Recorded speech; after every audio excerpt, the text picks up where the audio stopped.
In the heart of a sunny forest, under a leaf no bigger than your hand, lived a little ant named Andy. Andy wasn't just any ant. He was the tiniest ant in his whole colony.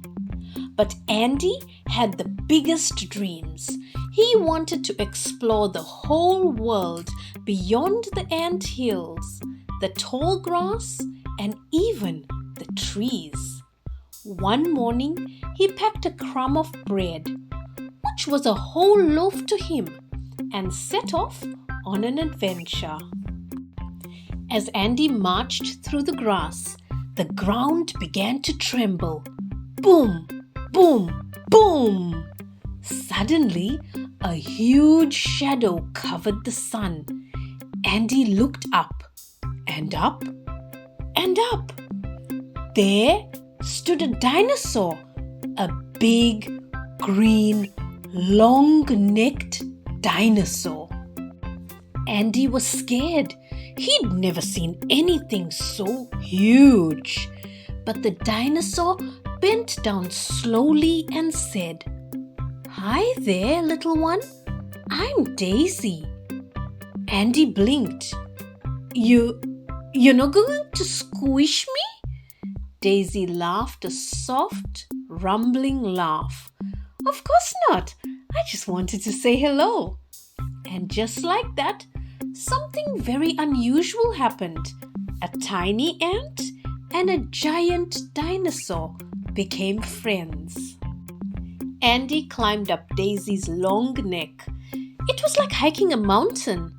From way up high, he could see the whole forest, the rivers, the clouds, even his tiny ant hill.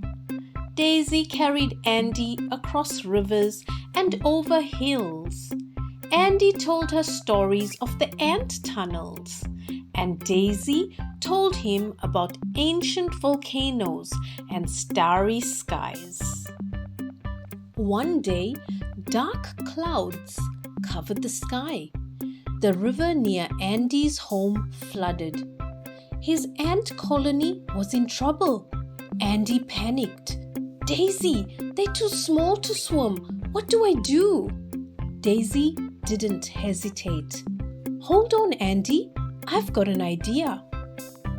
Daisy carefully stepped into the river, her big feet barely feeling the water.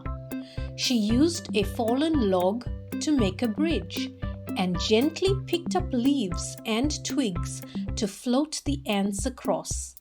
Andy guided her, shouting, "Over there! Another one!" All the ants were saved, thanks to Andy's courage and Daisy's help. At first, the ant colony was scared of Daisy. "She's too big," said one. "She'll crush the tunnels," said another.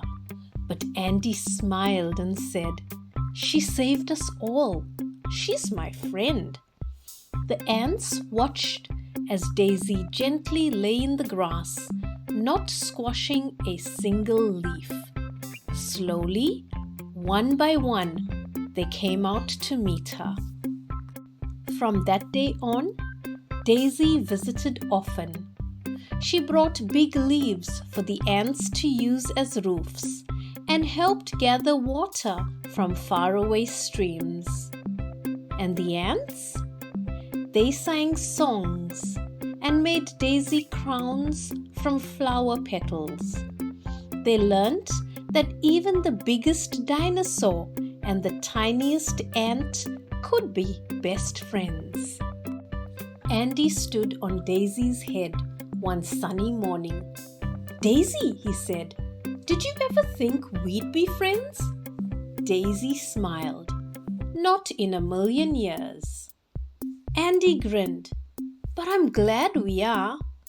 And from up high, Andy shouted to the forest, "It doesn't matter what you look like, or how big or small you are.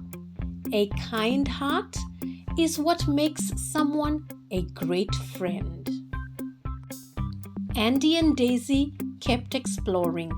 They met turtles, squirrels, frogs, and even a shy dragonfly. Wherever they went, they shared one important message. Everyone is different, but we are all important. And that, my friend, is the beginning of many more adventures for the tiniest ant and the biggest friend. I hope you enjoyed this story. Until next time, please like, share, and subscribe.